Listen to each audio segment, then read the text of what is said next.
هغه ده چې زه ځوان یم وړوکی او زما عمر چې دی شیخ صاحب 21 کاله او زه واده کول غواړم خو زما نه مشران دورونه دي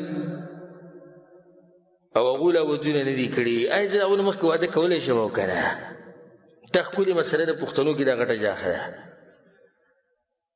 اول خو دې ورور ته دا ووایم چې ته وړوکی نه یې ځان ترې ځوان وي نو وړوکی به کیسې شو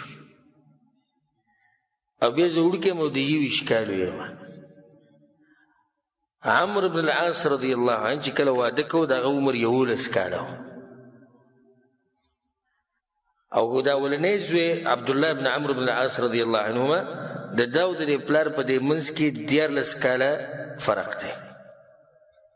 زوی د پلار نه 14 کاله کشر دی بس د 11 کاله په عمر کې 11 کاله په عمر کې واده کړی ته د 21 کاله په عمر کې وړوکی ناول خدای خبره د هغې نه بعد بیا ده چې په الله باندې توکل وکړه د واده پروګرام سیټ کړه او دې دوه وروڼو چې کله الله له توفیق ورکړو واده پروګرام یې جوړ شو بس کوي ته د هغو د لاسه سره خپل ژوند خراب کړي دلته موږ سره یو کس و اوس خو چې تللی ملک ته نیایي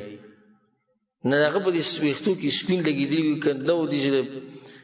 40 نه 15 خو په دې منځ کې ما دې ورځې مې واده څنګه اراده دې شتي که وی زما نه مشران دورونه نور د هغو لا نه دی کړی ما کېره وی تا ته وخت ډېر دی ځکه چې دوی لا نور دی ته خو وړوکی خس کوې اوس د 40 او 15 منځ کې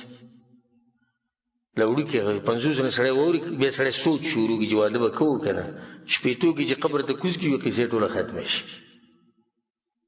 نه دا غټه غلطي ده زمونږه چې مشران وروڼه وی ناستي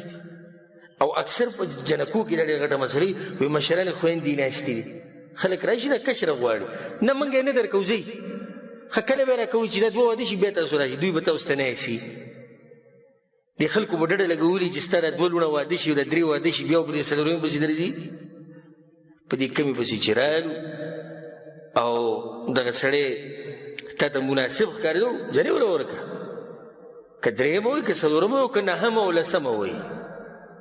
دا کوم ځای کې راغلي چې مشران واده نه کړی کشران به نه درکړي ښه سبحان دا تجربې خبره ده اکثر د دې کشر رور د لاسه یا د کشرې خور د لاسه د نورو ته هم لار کولاوي داسې ډېر کېږي ګوره دا کشر جنې واده شي که نو بیا د نورو پسې هم رشتې راځي او داسې ولې نه شي چې کله یو سړی 2 واده وکړي د دې کشرې چې بچي وشي هغه مشر ورسره وکړي شي دي که نه دي د دې له برکته الله هغه مشر له هم بچي ورکوي نو دغه شان چې ته د کشر زوی له واده وکړي د مشرانو نه مخکې او دا کشره جنۍ واده کړي د دې لویو جنکو نه مخکې مشرانو نه الله به هغوی ته یو دروازه کولا وکړي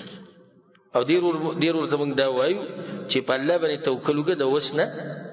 په دې کې نه د مور پلار نافرماني شتي او نه پکې د وروڼو